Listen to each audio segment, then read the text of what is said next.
36 minutos pasan de las 8 de la mañana y es momento de recibir a Fernando Amado, líder del sector UNIR, director de turismo de la Intendencia de Montevideo, politólogo y diputado electo por el espacio 609. ¿Qué tal? Muy buenos días, gracias por estar con nosotros. Buenos días, ¿cómo andan? Buenos días, Fernando. Bueno, conversábamos fuera de micrófono de cómo habías recibido esta elección. Resultaste electo diputado por este acuerdo, ¿no? Entre UNIR y el espacio 609. ¿Ya tenés una agenda legislativa, algún proyecto en concreto? ¿Cómo viene esa preparación? Yo diría que, en primer lugar, la elección no terminó, es decir, todo lo contrario. De hecho, tenemos no diría el plato principal, porque obviamente que lo que pasó el domingo 27 es absolutamente clave en lo que va a ser el gobierno en los próximos 5 años, gane quien gane. Pero tenemos nada más y nada menos en la segunda vuelta la elección definitiva del gobierno que influye absolutamente en lo que van a ser los destinos del Uruguay. Entonces, la verdad que estamos concentrados y abocados y enfocados a ganar la elección. Acá la ciudadanía tiene...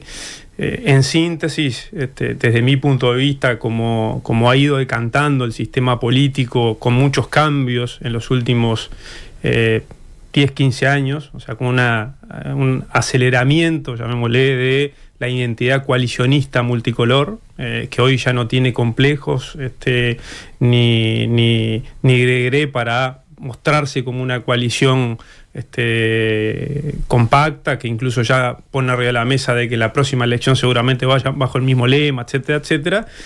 Pero evidentemente es una coalición que está liderada por el Partido Nacional de manera notoria. Entonces, nosotros lo que tenemos es una definición entre un gobierno progresista y un gobierno blanco, ¿no? Es decir, el próximo gobierno es imposible que no sea liderado por el Partido Nacional de vuelta, ¿no? Entonces, o sea, la hegemonía va a estar de vuelta ahí. Es que está ahí y va a estar, y es decir, por más que se intente por muchos momentos, y es entendible dentro de las tácticas políticas de campaña, intentar mostrar, ¿no?, como una especie de diversidad, digamos, y de, bueno, han utilizado la palabra gobierno, ¿no?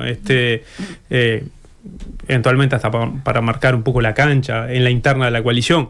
Pero la realidad es que, es decir, desde mi punto de vista, cuando uno pasa raya, o sea, la decisión es bastante compleja, pero simple en el sentido de cómo diagramarla. O sea, tenemos la posibilidad de tener un nuevo gobierno blanco, un nuevo gobierno liderado por el Partido Nacional, o un gobierno liderado por el Frente Amplio, de corte progresista, como lo fueron los gobiernos que ya tuvo el país del Frente Amplio, pero con, yo diría, una renovada... un renovado posicionamiento desde el punto de vista no solo de los candidatos, no solo de los elencos políticos, sino también de que está la experiencia acumulada de ya haber sido gobierno y de la fuerza política Frente Amplio haberse ido nutriendo también de nuevos cuadros políticos, ¿no? Evidentemente, es decir, hay un recambio generacional que no es completo porque todavía de repente eso puede llegar a terminar de darse en 5 años. Es decir, lo que le pasó al Partido Nacional cuando Lacalle asumió aquel liderazgo y hubo un recambio bastante fuerte, está pasando en el Frente Amplio, y es deseable que siga sucediendo en los próximos 5 años, pensando en un Frente Amplio de 15, 20 años para adelante, ¿no? Está de vuelta la disputa por esto de dónde está el vallismo. De hecho, ayer se reavivó, lo vamos a ver ahora. Va a estar siempre porque hay un reflejo de patrón de estancia, de dueño de marca, ¿no? Yo pagué por la marca, entonces me la quedo. De hecho te denunciaron también. Que tiene el Partido Colorado y que uno puede entender de que lo haga pesar o lo haga valer. Y por otro lado está la realidad. O sea, y en la realidad, ¿dónde está? La realidad es contundente. Es decir, el propio Partido Colorado lo lo hace totalmente visible en sus acciones, en sus dichos y en sus omisiones. Es decir, estamos frente a un Partido Colorado que tiene la figura, desde mi punto de vista, obvio, más importante que tuvo el Uruguay, que cambió el Uruguay para siempre. De hecho, hay gobiernos conservadores en el Uruguay y, sin embargo, le es muy difícil cambiar la matriz de cuajo, de raíz, porque lo que se llevó adelante digamos, como matriz del Uruguay, del Estado uruguayo y del Estado moderno uruguayo de principios del siglo XX, del vallismo, es algo que es tan estructural y hizo tanta carne en el Uruguay que le es muy difícil. Entonces, teniendo ese tipo de figura, pero además teniendo ese tipo de ideología en la cual abrevar, en la cual realmente, o sea, la esencia de esa ideología está tan vigente como hace 120 años. Sin embargo, el Partido Colorado es una decisión propia que toma al no nombrar en toda la campaña a Valle Ordóñez, a no hacer referencia ninguna a Valle Ordóñez, y mucho menos en las propuestas, ¿no? Es decir, en lo que es el planteo de propuestas. En cambio, el Partido Colorado sí estriba permanentemente en la figura, por ejemplo, de Jorge Valle, ¿no? Es decir, ¿por qué? Porque en definitiva ese es el vallismo que representa el Partido Colorado del siglo XXI. Y digamos, es una decisión consciente que han ido tomando los colorados y la dirigencia colorada desde hace un tiempo, en un proceso que no se da de un día para el otro, pero que evidentemente fue decantando. Por eso nos fuimos, o sea, en el caso personal. Ayer Robert Silva decía el vallismo no está en el Frente Amplio de ninguna manera. Pero lo que pasa es que puede ser Robert Silva, puede ser cualquiera, o sea, solo responden, llamémosle, a esa especie de reflejo de no soltar, no dejar ir, algo que en realidad ya dejaron ir hace tiempo, que es el vallismo en el Partido Colorado, por un tema de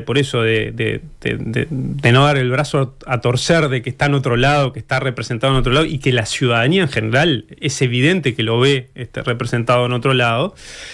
Solo aparece ese reflejo cuando hay una pregunta de un periodista o cuando hay algún dirigente político que, como se siente realmente representado por esa ideología y no está en el Partido Colorado, lo manifiesta y por eso molesta. ¿Y para ti el otro lado es el Frente Amplio? Por supuesto, o sea, acá el Uruguay ha ido. Lo que pasa es que esto no es un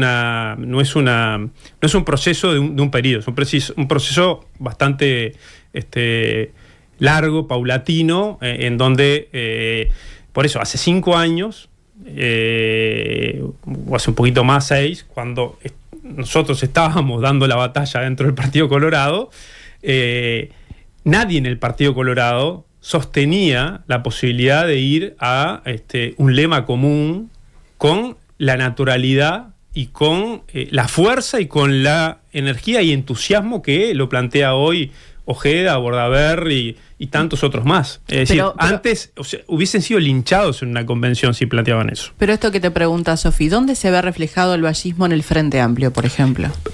Ahí hay dos cosas importantes. Lo primero es que el Frente Amplio nace con una patria vallista. O sea, eso parece como que por momentos, obviamente que por algunos actores políticos será omitido ex profeso para generar un relato diferente, pero la verdad histórica es que, o sea, parte del vallismo ya siente en el 71 que en el Partido Colorado no era el espacio político ideológico para generar una izquierda vallista, y se va a fundar un nuevo partido cuando no existía el Frente Amplismo. O sea, cuando se junta con otros sectores políticos a fundar un partido nuevo, en donde no existía esa supraidentidad que hoy sí existe, que es el Frente Amplismo. O sea, en aquel momento eran vallistas que se habían ido del Partido Colorado, vallistas progresistas de izquierda, el viejo Ayoróñez, el Mar Michelini, Álvaro Bayo, es decir, una cantidad de figuras muy importantes y trascendentes del elenco político de aquel momento, con demócratas cristianos, con socialistas, con comunistas, con distintos grupos y sectores y partidos que había en aquel momento para generar una coalición de izquierda. Y el frente amplismo, llamémosle, fue algo que se fue generando posteriormente. O sea, esa identidad de que hoy hay parte de la población que lo que dice, la mayoría de yo primero soy frente amplista y después me siento socialista, me siento de la 95, me siento de tal lista, de tal otra o de tal identidad interna. Entonces, ya del 71 es una realidad vigente en el país. Por eso, esto que señalabas hoy más temprano está en disputa, y claro que está en disputa, y va a estar en disputa. En aquel momento todavía tenía más sentido que estuviera en disputa porque el Partido Colorado primero tenía bastante interés en seguir representando algunos integrantes del Partido Colorado, y después, bueno, dictadura por medio, también hubo una especie de renacer de querer representar eso en algunas corrientes, por ejemplo en la lista 85 en aquel momento, en fin. Ahora, eso, es decir, se fue dejando, se fue perdiendo, yo diría quinquenio a quinquenio, y cada vez más se fue consolidando lo otro. O sea, primero la coordinación y coparticipación con el Partido Nacional, ¿no? En los gobiernos de Lacalle, en el gobierno de Sanguinetti. Después ya con las reglas de juego cambiadas desde el punto de vista electoral, pensadas justamente desde el punto de vista de que no accediera el Frente Amplio del poder, y de ir generando, bueno, un frente común frente al frente, ¿no? Y el balotaje, bueno, ahí ya se genera un gobierno de coalición, ¿no? En donde hay un acuerdo, y después la calle Herrera recorre el país pidiendo el voto para un valle, etcétera, etcétera. Y después esa realidad, digamos, se va cristalizando cada vez de manera más carnal o cada vez más explícita hasta hoy. Y hoy es una realidad que honestamente nosotros lo decíamos hace muchos años que iba a suceder, y cuando nos planteaban, por ejemplo, que todo pasa tan rápido y se olvida tan rápido, pero cuando el Partido Colorado planteaba la creación del Partido de la Concertación en Montevideo para acumular votos con el Partido Nacional y con el Partido Independiente para tener una chance en Montevideo, y esto no hace tantos años, nosotros decíamos, esta es en realidad la semilla, el germen de algo que no va a ser solo departamental, va a ser nacional, y no es lo que nos están diciendo de que es simplemente armar un paraguas para juntar votos. Uh-huh. No, esto después termina generando una identidad colectiva, que es lo que ya hoy es un hecho, y por tanto el Uruguay está dividido en dos bloques, en un bloque de coaliciones de partidos de centro derecha y derecha, y otra coalición de partidos de centro izquierda. En definitiva, está mejor ordenado desde el punto de vista ideológico, el Partido Nacional y el Partido Colorado haber asumido una actitud consciente, paulatina, de optar por representar determinadas ideologías y determinadas sensibilidades históricas de su partido, las conservadoras, tanto en el Partido Nacional con el herrerismo, tanto el Partido Colorado con lo que es el vallismo de Jorge Valle, digamos, lo que fue la derecha colorada histórica, etcétera. Y por otro lado, tenés el bloque, por eso, de las izquierdas, donde obviamente hay una variedad de izquierdas que depende de la historia, de dónde vienen, izquierdas más veteranas, más antiguas, sectores dentro del Frente Amplio que se van, digamos, rearmando, remodelando. Fernando, y justamente en tu caso sos una incorporación más reciente, ahora bajo el paraguas de la 609, pero te lo pregunto pensando justamente sí, en este pasaje de ayer, o bueno, no pasaje, pero anuncio de Zaida González, ¿no? Quien fuera precandidata por el Partido Colorado, que ahora va a respaldar la candidatura de Yamandu Orsi. ¿Cómo viste este anuncio? Varias cosas. Lo primero que, o sea, no me deja de sorprender la violencia, la virulencia con que responden, reaccionan dirigentes políticos, en este caso del Partido Colorado, a través fundamentalmente de las redes, pero no solo, también a través de discursos. Ojeda diciendo de que voy a asumir como una incorporación cuando no tenga que googlear a alguien, ¿no? Sí, Ojeda quien había respaldado. Claro, o sea, hasta hace un tiempo era parte incluso del sublema, ¿no? Es decir, haya sacado la cantidad de votos que haya sacado, es decir, estuvo en ese sublema que permitió acumular votos para el Senado de Ojeda y de Robert Silva. Pero más allá de eso, a mí lo que me preocupa es la calidad de la coherencia el staff político, ¿no? Del Partido Colorado en este caso, que por un lado repite como papagayo, como loro, el partido de los hombres libres, la libertad y una cantidad de mantras más, y por otro lado actúa con un nivel de, yo diría, por eso, violencia, solo por el hecho de que hay una persona que, dirigente comprobada del Partido Colorado, en el sentido de que, a ver, Zaida estuvo en listas conmigo del Partido Colorado en el 2004. O sea, no es que apareció cuando fue ahora candidata hace poco, etcétera, etcétera. O sea, milita en el Partido Colorado desde que yo empecé en el 2001. Zaida ya militaba en el Partido Colorado. Entonces, esto de utilizar a la gente si está y responde corporativamente a lo que decide la mayoría del partido, que decide la mayoría del partido seguir este camino, sí, por supuesto. Ahora, hay algunas personas que no. Entonces, a los que no, parece que lo único que les queda es el exilio, el paredón o el juicio y castigo, ¿no? Es decir, que también ya se planteó. O sea, ya se planteó la expulsión, la no sé qué, la no sé cuánto. Por el solo hecho de pertenecer al partido y después que el Partido Colorado, en este caso, por eso queda fuera de la segunda vuelta, decir, bueno, entre estas dos opciones, yo la verdad que prefiero la opción de Orsi. Entonces, es decir, esta reacción, además, a mí, o sea, me genera mucho razonamiento. Primero que... Te retrotrae a tu caso. No, es decir, puede ser, pero más allá de eso, resulta que gran parte de los comentarios y de las cosas que se decían es por la supuesta poca importancia. Bueno, para tener poca importancia le dieron bastante, ¿no? Es decir, tuvieron todo el día de ayer, ¿no? Desde antes que se supiera la noticia de manera formal y después diputados electos del Partido Colorado, diputados electos oficialistas totales de la lista 25 y otros tantos, instalando esto de, bueno, el peso electoral, ¿no? O la poca importancia. Bueno, la verdad que suena bastante contradictorio que si es poco importante le den tanta importancia y tanta relieve y tanto vuelo. Por otro lado, lo ideológico, o sea, que por un lado se intentan plantar o vender una imagen de tolerancia, de amplitud, de diversidad, al que piensa diferente. En realidad es al que empieza diferente en el marco de determinado esquema.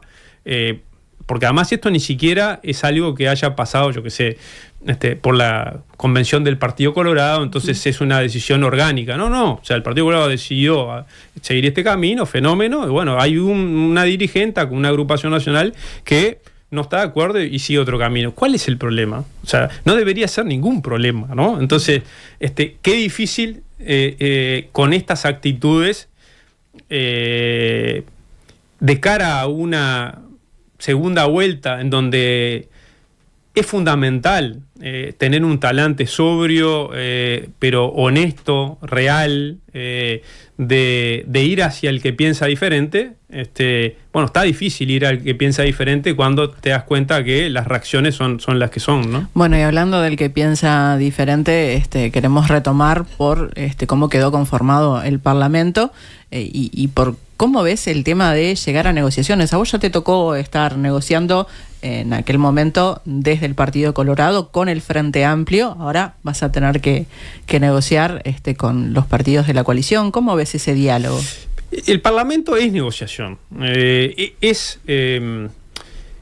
claramente tomar posturas, ¿no? Y marcar las posturas, o sea, es votar, pero también argumentar las posturas que van tomando los partidos políticos y los gobiernos, y las bancadas oficialistas y la bancada de oposición, pero hay una infinidad de situaciones durante 5 años en donde es absolutamente necesario, deseable, y es mucho más, yo diría, constructivo desde el punto de vista de que las cosas que se votan comprenden y reflejan a la voluntad de más cantidad de uruguayos y uruguayas, en donde vos vas a tratar de convencer a otras partes del Parlamento, a otras bancadas, para que salga con mayorías más amplias, ¿no? Entonces, yo creo que hay un dato que tiene que ver con la distinta presencia de varios partidos, o sea, que no es nuevo, digamos, que se repite, o sea, se repite porque el quinquenio pasado, o que está terminando, estaba el PERI. Pero en este quinquenio las negociaciones muchas veces se vieron dentro de la coalición y después ya se iba con una idea al Parlamento. Bueno, pero eso tiene mucho que ver con el tema de las mayorías parlamentarias, que por un momento se las quiso satanizar, ¿no? Es decir, recuerdo, digamos, ese relato que se quiso imponer mucho tiempo, que eran malas las mayorías parlamentarias, porque lo que hacía la oposición era siempre decir, bueno, si hay mayoría parlamentaria no podemos hacer nada, ¿no? Y en realidad es un discurso bastante efectivo, ¿no? Desde el punto de vista de la comunicación, desde el punto de vista de convencer en la corta a alguien, ¿no? Que está desconforme con las cosas que están pasando. Entonces alguien opositor dice, bueno, mirá, en realidad lo que pasa es que con esta situación de mayoría parlamentaria yo no puedo hacer nada, entonces lo que tenés que hacer es votarnos a nosotros para que en la próxima elección o en el próximo gobierno podamos tener incidencia y que no haya mayoría parlamentaria. Cuando en realidad yo soy un absoluto defensor de la bondad de la mayoría parlamentaria para poder gobernar en el esquema en el que estamos político en el Uruguay, de 2 bloques, con tu programa. Es decir, con el programa y con el perfil, el talante, y la idea, fuerza y la esencia del programa que vos presentás ante la ciudadanía y que es, bueno, la línea rectora. Y en ese sentido... O sea, en este caso no va a... O sea, por un lado, es decir, nadie tiene mayoría, pero el Frente tiene mayoría en el Senado. ¿Y eso cuánto influye para la gobernabilidad? Influye mucho. Lo de la mayoría en el Senado, es evidente de que la noche de la elección, en esta cosa de la precipitación para hablar, para los discursos, también se va tarde en la noche, no están todavía escrutados, no está todo escrutado, entonces hay, bueno, tendencias. Si hubiese sido al otro día el discurso de Álvaro Delgado, hubiese sido diferente la cara de Álvaro Delgado y hubiese sido diferente también el talante triunfalista de Álvaro Delgado. ¿Por qué? Porque, bueno, se enteró de la mayoría parlamentaria en el Senado del Frente Amplio luego de lo que fue las palabras en la noche de la elección.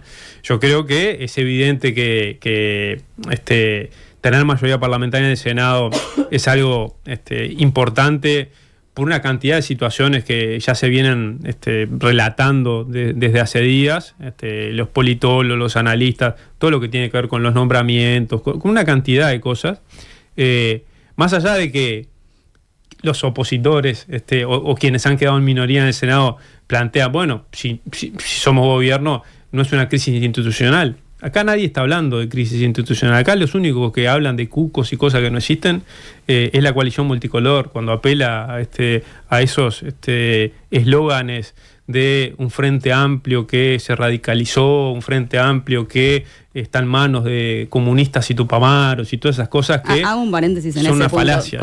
¿Cómo te sentís cuando hacen estas apreciaciones? Porque justamente venís del Partido Colorado y ahora estás bajo el paraguas del Espacio 609, que es al que más está apuntando el oficialismo cuando dice se radicalizó, va a gobernar el MPP.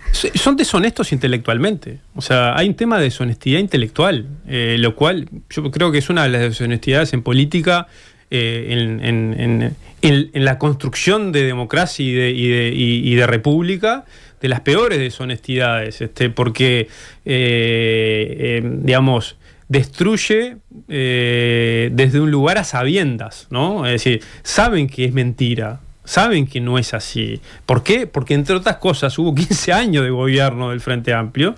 Yo viví 10 años de ese gobierno en la Cámara de Diputados, ¿no? Entre ellos, uno de ellos con el presidente José Mujica, ¿no? Y, digamos, todo ese cuco absolutamente vetusto, que por eso huele a naftalina total. Por ahí lo que dicen no es, bueno, existe. ya no está un Danilo Astori, por ejemplo. Pero no es necesario decir, a ver, seamos justos con las personas y con el peso histórico de los personajes históricos. Por supuesto que Danilo Astori no está en discusión para el país lo que fue, ¿no?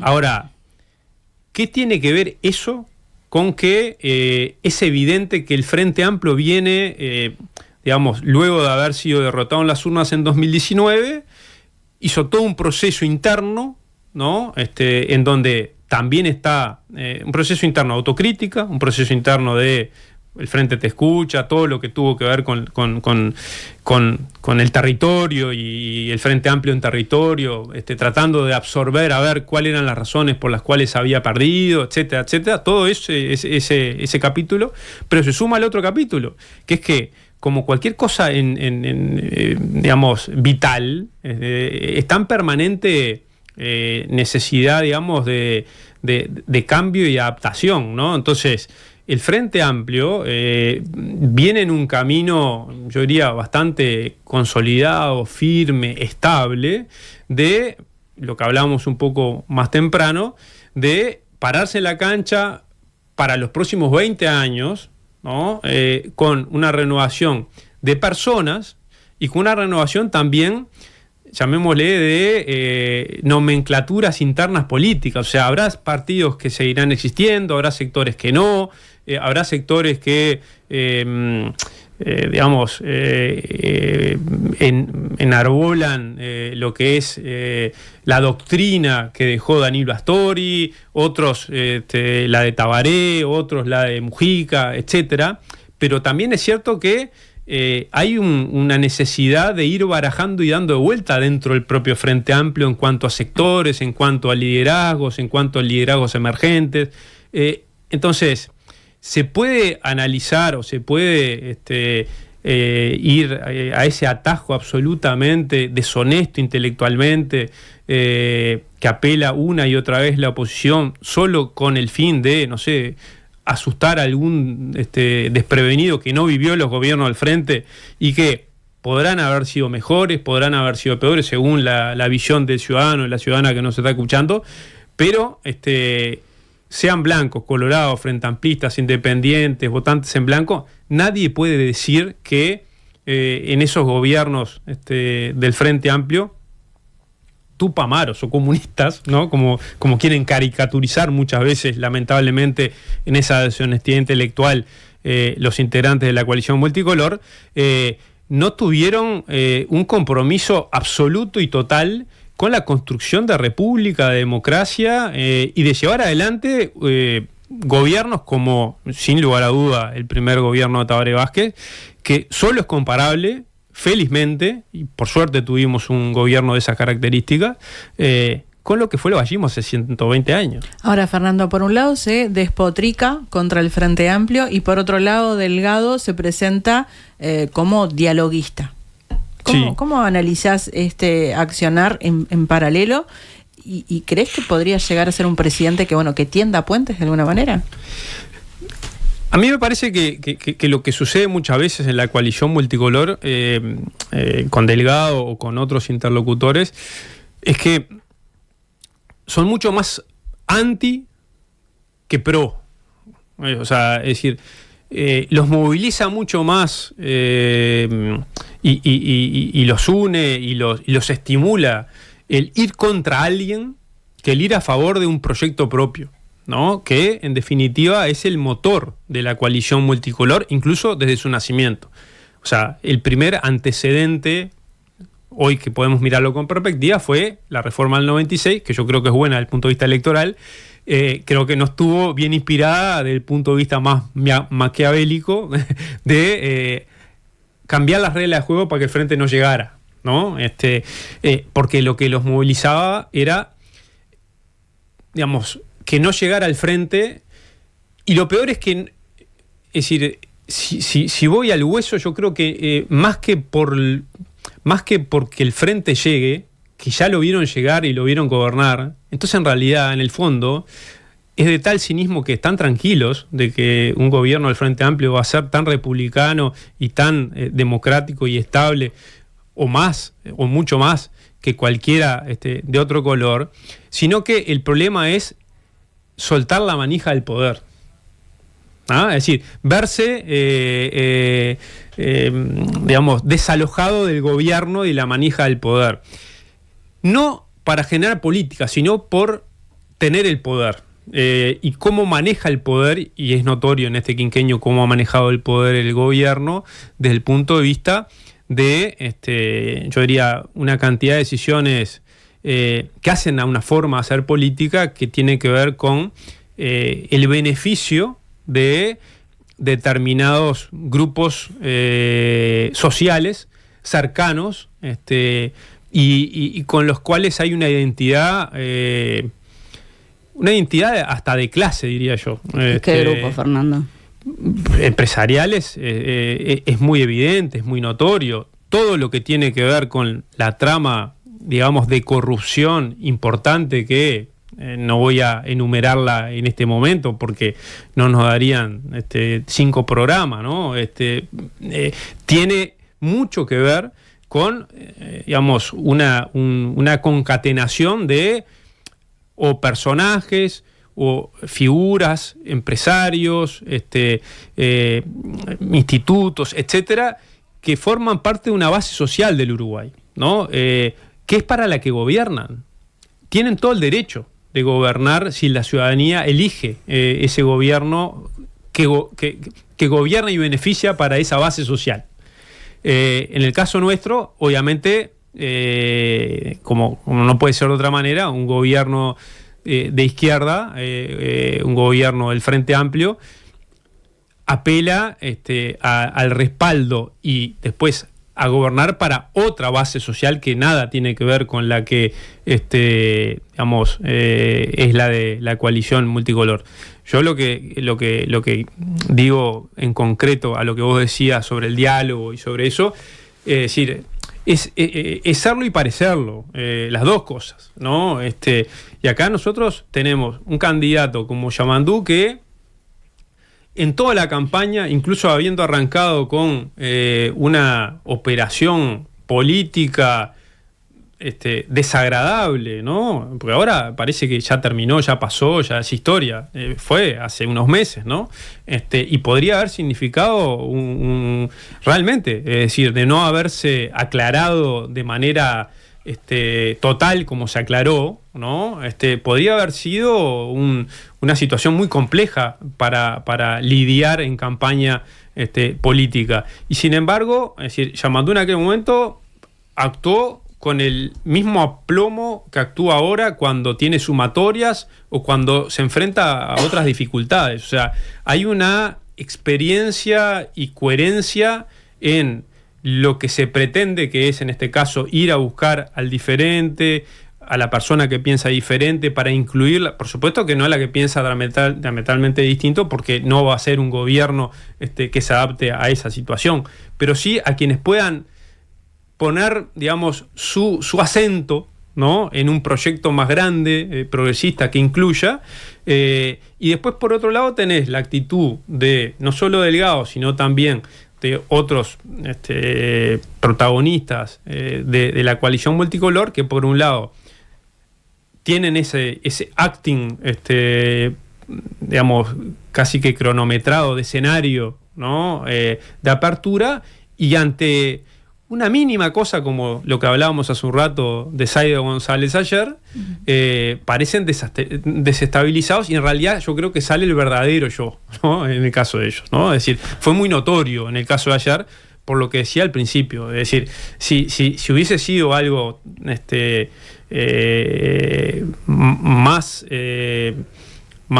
no sé, más fuerte, lo que hubiese sido, ¿no? La reacción intolerante, violenta, sectaria por momentos, y bueno, está.